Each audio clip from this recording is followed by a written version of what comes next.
the number of deaths by suicide is falling in the EU.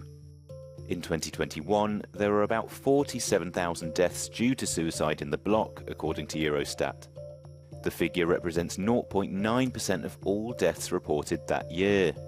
It's the equivalent of an average of 10.2 deaths per 100,000 people. Compared with 2011, the number of deaths by suicide decreased by 13.3%. Even one suicide is one too many.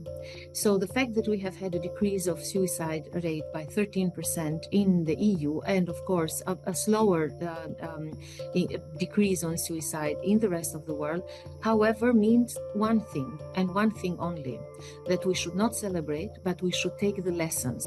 Among EU countries, Slovenia registered the highest rate of suicide in 2021, with 19.8 deaths per 100,000 inhabitants.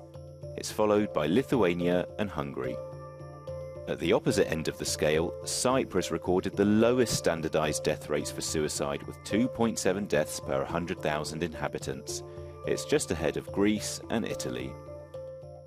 Despite the slowing rate of suicide, gaps in treatment for mental health conditions in Europe remain high, Dr. Ledia Lazari says.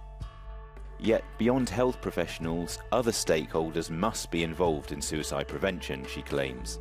We need also as strong a collaboration with, for instance, police.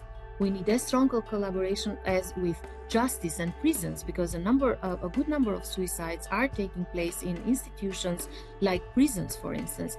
We need a good collaboration with schools. We need a good collaboration with the workplace, the employer market.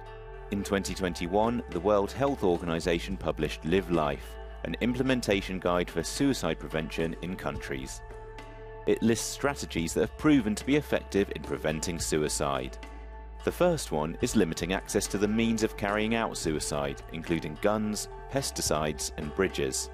The second is to collaborate with the media for more responsible reporting of suicide. A third strategy is to help the population improve its socio-emotional skills. Last but not least, another strategy is learning to identify suicidal behavior early.